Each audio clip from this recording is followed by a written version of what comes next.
Hello everyone, स्वागत है आप सभी का एग्जाम गुरु यूट्यूब चैनल में। दोस्तों, इस वीडियो में मैं आपको बिहार शिक्षक भर्ती परीक्षा 2023 के लिए मैथ्स का एक कंप्लीट प्रैक्टिस सेट सॉल्व करवाने वाला हूं। यह प्रैक्टिस सेट बिल्कुल एग्जाम पैटर्न पर बेस्ड है और इसी लेवल के ऐसे ही क्वेश्चंस आपको आने वाले परीक्षा में भी देखने को मिलेगा। तो अगर आप मैथ्स एंड रीजनिंग सब्जेक्ट में वीक हो तो इस वीडियो को पूरा लास्ट तक जरूर देखें। और दोस्तों, वीडियो स्टार्ट करने से पहले आप सभी से एक छोटी सी रिक्वेस्ट है, जितने भी नए कैंडिडेट अभी इस चैनल पर जुड़े हैं, आप सभी लोग एग्जाम गुरु चैनल को सब्सक्राइब कर लें और इसके बेल नोटिफिकेशन को ऑन कर लें। साथ ही में दोस्तों, मैंने इसी वीडियो के कमेंट बॉक्स में एक पोल बना रखा है, आप सभी लोग वहां पर जाकर कमेंट कर देना कि आपको मैथ्स एंड रीजनिंग में टॉपिक वाइज अलग अलग वीडियो चाहिए चैप्टर के, या फिर इसी प्रकार के मिक्स क्वेश्चंस में आपको प्रैक्टिस करवाऊं। आपके जिस प्रकार के कमेंट्स वहां पर आएंगे उसी बेसिस पे मैं आपको मैथ्स एंड रीजनिंग का कल से लेक्चर लाऊंगा। और जीके एंड जीएस के ऑलरेडी मैंने वीडियो अपलोड कर रखा है, आप सभी लोग चैनल के प्लेलिस्ट में जाना, वहां पर आपको सारे क्लासेस एक साथ देखने को मिल जाएगा। इन सारे क्वेश्चंस का पीडीएफ आप मेरे टेलीग्राम चैनल से डाउनलोड कर लेना। टेलीग्राम चैनल का लिंक आपको इसी वीडियो के डिस्क्रिप्शन बॉक्स में मिल जाएगा। चलिए दोस्तों, अब आज का वीडियो स्टार्ट करते हैं। देखिए, फर्स्ट क्वेश्चन आप सभी के सामने स्क्रीन पे है। क्वेश्चन को आप लोग खुद से एक बार ध्यान से पढ़ो, फिर मैं आपको इसका क्वेश्चन का सॉल्यूशन करवाता हूँ। सवाल में कहा गया है कि पति पत्नी एवं उसके बच्चे की औसत आयु 3 साल पहले 27 थी तथा पत्नी एवं बच्चे की औसत आयु 20 साल थी, तो बताइए कि वर्तमान में पति की आयु क्या होगी। टोटल 3 व्यक्ति हैं, एक है हस्बैंड, एक है वाइफ और एक आपका इसका बच्चा है। कह यह रहा है कि आज से 3 साल पहले तीनों की औसत आयु 27 साल थी। तो आप यह बताओ कि आज से 3 साल पहले अगर औसत आयु 27 है तो तीनों के आयु का सम क्या होगा। इसके लिए हम इसके औसत आयु में 3 से मल्टीप्लाई कर देंगे, तो इसे मल्टीप्लाई करने पर हमें मिला कितना, 81। इसके साथ साथ कह रहा है कि पत्नी एवं बच्चे की औसत आयु 20 साल थी, जिसमें से क्या थी, वाइफ और सन का जो औसत आयु है वो 20 साल था। तो इन दोनों का उम्र कितना होगा, 20 गुना 2 यानी कि 40 साल। तो जो बचा हुआ और यहाँ पर एज रह गया है ना दोस्तों, वही क्या हो जाएगा, पति का एज हो जाएगा। क्योंकि मुझे पता है कि पति पत्नी और बच्चे को मिला करके 81 साल आ रहा है, जिसमें से बच्चे और पत्नी 40 साल के हैं। तो पति कितने साल का हो गया, पति यहाँ पर हो गया 41 साल का। ये 41 साल आज से 3 साल पहले की बात की जा रही है ना। हमने जो हस्बैंड का एज यहाँ पर निकाला 41 साल, वो कब का है, आज से 3 साल पहले का।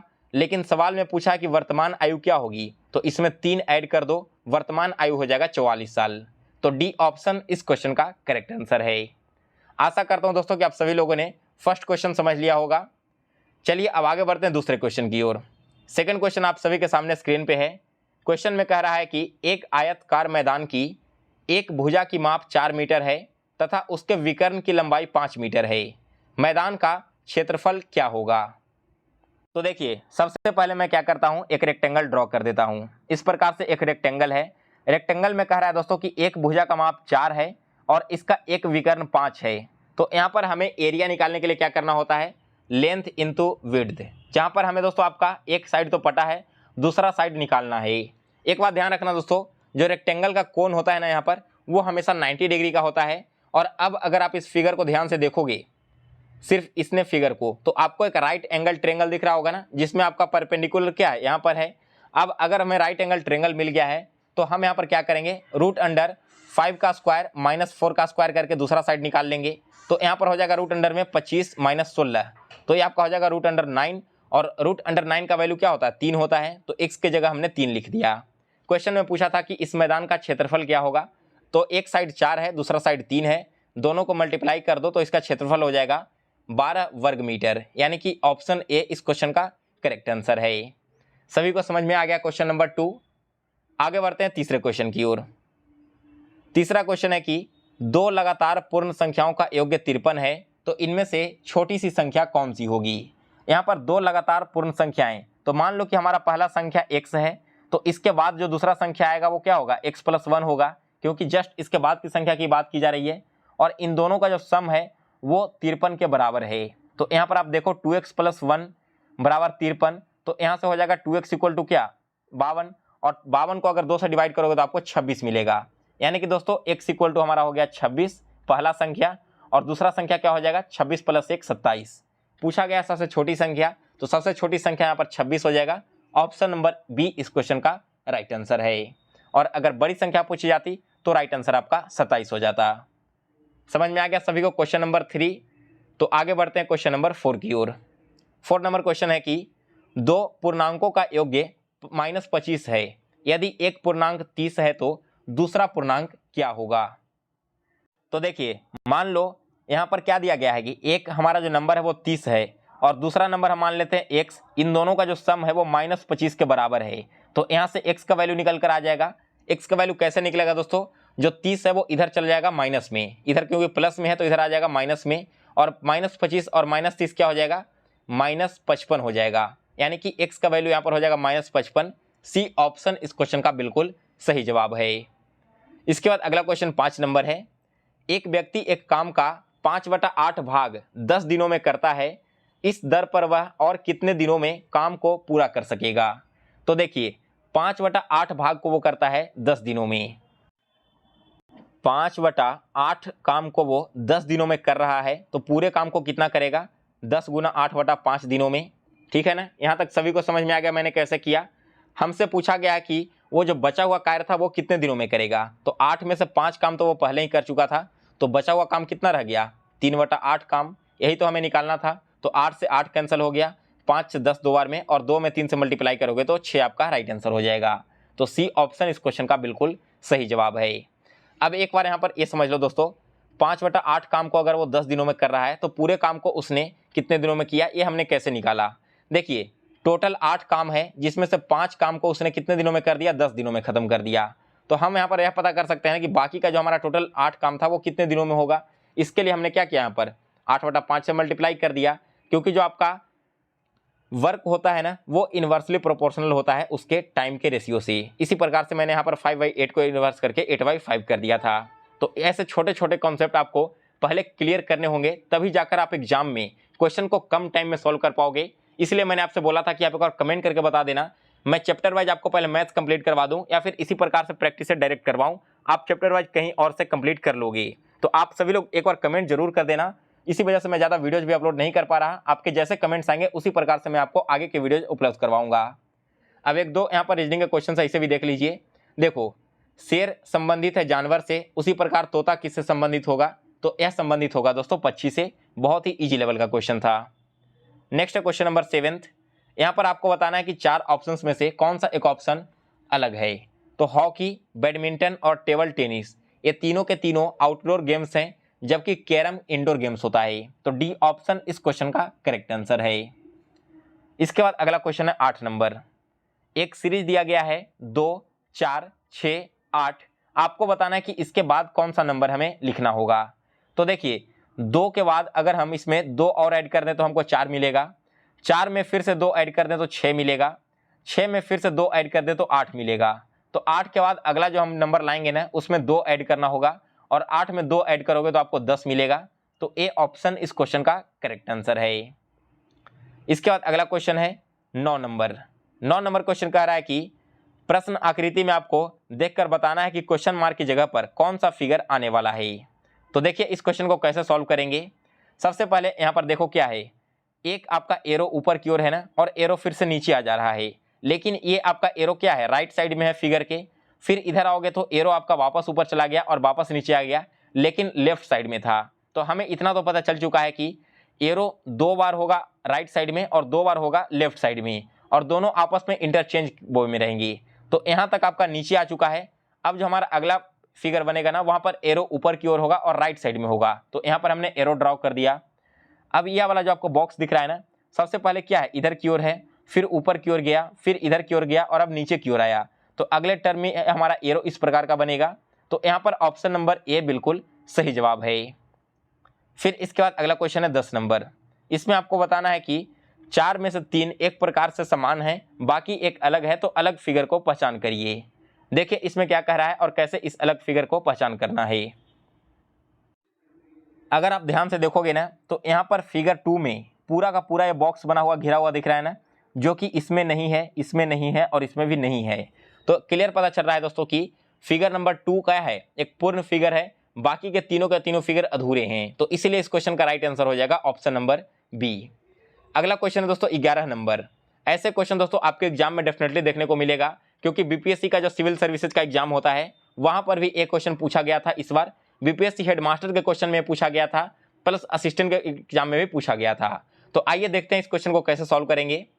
किसी वर्ग की भुजा को 50% बढ़ा दिया जाए तो उसके क्षेत्रफल में कितने प्रतिशत की वृद्धि होगी।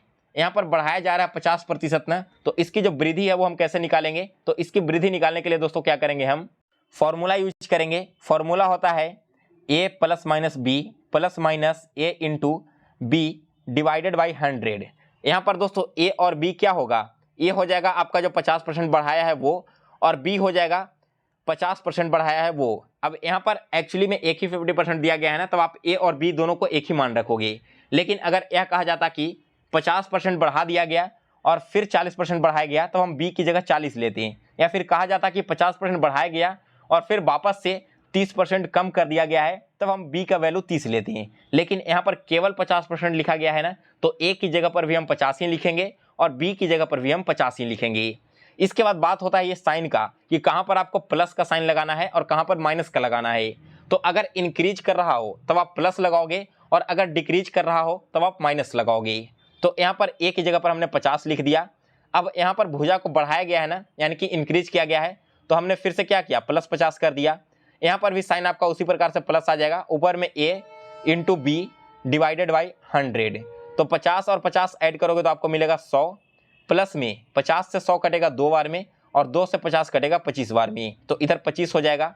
दोनों को ऐड करके मिलेगा आपको 125%, यानी कि सी ऑप्शन इस क्वेश्चन का करेक्ट आंसर है।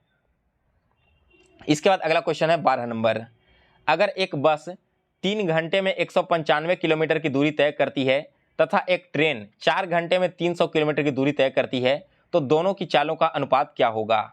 सबसे पहले देखो, जो बस है वो 195 किलोमीटर 3 घंटे में ट्रेवल कर रहा है, तो इसका स्पीड क्या होगा। स्पीड निकालने के लिए 195 को 3 से डिवाइड कर देंगे, तो यह हो जाएगा दोस्तों 65 किलोमीटर। और इसका रेशियो हमें किसके साथ निकालना है, 300 किलोमीटर दूरी तय कर रही है 4 घंटे में, तो इसका भी स्पीड निकल जाएगा। 300 को 4 से डिवाइड कर दो तो ये आपका 75 बार में कटेगा। कैंसिल करोगे तो 5 से 13 बार में, 5 से 15 बार में, यानी कि दोस्तों इसकी चाल का अनुपात 13:15 है। ऑप्शन नंबर ए इस क्वेश्चन का करेक्ट आंसर है। अगला क्वेश्चन है इसके बाद 13 नंबर। भाग के एक प्रश्न में भागफल भाजक का 10 गुना है एवं भाजक शेषफल का 7 गुना है, तो भाज्य क्या है यदि शेषफल 3 है तो देखिए सबसे पहले क्या कहा है कि भाजक जो है वो शेषफल का 7 गुना है, तो हमारा जो रिमाइंडर है वो यहाँ पर 3 हो गया। शेषफल कितना हो जाएगा, शेषफल हमारा 3 हो गया ना, और कहा कि भाजक शेषफल का 7 गुना है, तो शेषफल 3 है, इसका 7 गुना 21 हो जाएगा। इसके अलावा कहा है दोस्तों कि भागफल जो है वो हमारा भाजक का 10 गुना है, तो भाजक हमारा 21 है, इसका 10 गुना हो जाएगा 210। हमें अब निकालना है क्या इसमें, तो इसमें हमें निकालना है भाज्य। भाज्य निकालने का फॉर्मूला है दोस्तों भाजक गुना भागफल प्लस शेषफल। तो 210 को आप मल्टीप्लाई कर दोगे 10 से, तो ये आपका हो जाएगा 2100 हो जाएगा ना। और इसमें आप क्या मल्टीप्लाई करोगे, मल्टीप्लाई करने के बाद ऐड करोगे शेषफल को, तो शेषफल ऐड करने के बाद आपको मिलेगा 3, तीनों को ऐड कर दो तो 4413 इसका राइट आंसर हो जाएगा। सो सी ऑप्शन इस क्वेश्चन का बिल्कुल सही जवाब है। इसके बाद अगला क्वेश्चन 14 नंबर। जब -1 को -1 से 100 बार गुना किया जाए तो गुणनफल क्या होगा। देखिए जब -1 को -1 से 100 बार गुना करोगे ना, तो आपका गुणनफल तो एक ही आएगा, लेकिन साइन कौन सा होगा। अगर इवन नंबर मल्टीप्लाई किया जाए तब आपका पॉजिटिव आएगा, और अगर ऑड नंबर मल्टीप्लाई किया जाए तब आपका निगेटिव आएगा। अगर 100 की जगह कहता कि 101 बार गुना किया जाए तब राइट आंसर -1 होता। अगर कहता कि 97 बार गुना किया जाए या 117 बार गुना किया जाए तब भी आपका राइट आंसर -1 ही होता। लेकिन वहीं इसके जगह कहा गया कि 100 से गुना किया जाए, या फिर 90 से पूछ लिया जाता, 120 से पूछ लिया जाता, तो इस प्रकार की जितने भी सम संख्याओं के टाइम्स गुना किया जाता ना, तब आपका राइट आंसर हमेशा पॉजिटिव में ही आता। तो इस क्वेश्चन का सही जवाब ऑप्शन नंबर ए हो जाएगा। इसके बाद अगला क्वेश्चन है 15 नंबर। 15 नंबर देखिए क्वेश्चन क्या कह रहा है कि एक फल विक्रेता 1 रुपये के 2 के हिसाब से नींबू खरीदता है तथा 3 रुपये के 5 के हिसाब से बेचता है, तो उसका प्रतिशत लाभ क्या होगा, ये आपको पता करके बताना है। दोस्तों यह क्वेश्चन मैं आप सभी के लिए छोड़ रहा हूँ, इस क्वेश्चन को आप सभी लोग खुद से सॉल्व करके बताना। अगर नहीं बनता है तो आप कमेंट कर देना, मैं अगले वीडियो में इस क्वेश्चन को सॉल्व करवा दूंगा। लास्ट क्वेश्चन आज का देख लीजिए, क्या कह रहा है कि दिए गए विकल्पों में से प्रश्न चिन्ह के स्थान पर आने वाली संख्या को चुनिए। ऐसे क्वेश्चन दोस्तों आपको मिनिमम एक तो देखने को मिलेगा ही, और कैंडिडेट इस क्वेश्चन में कंफ्यूज काफ़ी हो जाते हैं। तो आइए देखते हैं कि इस क्वेश्चन को कैसे सॉल्व करना है। जब भी ऐसे आपको फिगर वाले क्वेश्चन दिखे ना, तो आपको कुछ नहीं करना, ऊपर नीचे साइड में या फिर आप दोनों को मल्टीप्लाई करके गुना करके यहाँ पर माइनस करो या फिर प्लस करो, किसी भी प्रकार से उसका एक इक्वेशन बनाकर देखो। अगर आपको कोई 3 डिजिट को यूज करके चौथा डिजिट मिल जाता है, तब आप समझ लो कि उसी पैटर्न पर आपका फिगर बना हुआ है। जैसे देखिए, अगर आप अपने बॉक्स को देखोगे ना, तो यहाँ पर एक में 24 है और दूसरे में 31 है, बाकी सारी की सारी छोटी संख्याएं हैं ना, यानी कि इतना तो हमें पता चल चुका है कि बाकी तीनों संख्याओं का यूज करके हमें 24 लाना होगा और इसमें इन तीनों संख्याओं का यूज करके हमें 31 लाना होगा। अब 31 और 24 लाएंगे कैसे वो समझिए। अगर आप 4 और 5 को गुना करोगे तो गुना करके आपको 20 मिलेगा ना, और इस 20 में अगर आप 4 को ऐड कर देते हो तो आपको 24 मिल रहा है यहाँ पर। उसी प्रकार से अगर आप 5 में 5 से गुना करोगे तो 25 मिलेगा, और इस 25 में अगर आप 6 ऐड कर दोगे तो आपको 31 मिल जाएगा। तो पैटर्न आपने पकड़ लिया कैसे आगे बढ़ रहा है। क्वेश्चन मार्क की जगह पर हमें राइट आंसर लाने के लिए क्या करना होगा, 6 में 7 से गुना, तो ये आपका 42 हो जाएगा, और 42 में अगर आप 3 ऐड कर दोगे तो आपको मिलेगा 45, यानी कि बी ऑप्शन इस क्वेश्चन का करेक्ट आंसर है। सो गाइस, इसी तरह से आप फिगर वाले क्वेश्चन को सॉल्व कर सकते हो। इस वीडियो में मैंने आपको मैथ्स के टोटल 15 क्वेश्चन सॉल्व करवा दिया है। इसके जो बचे हुए क्वेश्चंस रहेंगे वो मैं आपको आगे आने वाले वीडियो में कंप्लीट करवाऊंगा। अगर आपको यह वीडियो पसंद आया हो तो इसे लाइक और शेयर करें, और अगर आप आगे भी इसी प्रकार की वीडियोस देखना चाहते हैं तो चैनल को सब्सक्राइब कर लें और इसके बेल नोटिफिकेशन को ऑन कर लें। इसका PDF आपको टेलीग्राम चैनल पर मिल जाएगा, तो आप सभी लोग टेलीग्राम चैनल को भी ज्वाइन कर रहे हैं। वहाँ पर आपको मैं जो भी छोटे मोटे न्यूज़ होते हैं वो भी शेयर करते रहता हूँ, और इसके साथ साथ दोस्तों आपको मैं पूरे बुक का PDF बनाकर अपलोड कर दूंगा। जो लोग बुक को परचेज करने में सक्षम नहीं है, आप चाहें तो PDF से भी पढ़ाई कर सकते हैं। अब PDF आपको free of cost Telegram channel पर उपलब्ध मिल जाएगा। मिलते हैं दोस्तों फिर से एक नए वीडियो में, तब तक के लिए जय हिंद, जय भारत। आप सभी को एग्जाम के प्रिपरेशन के लिए बेस्ट ऑफ लक।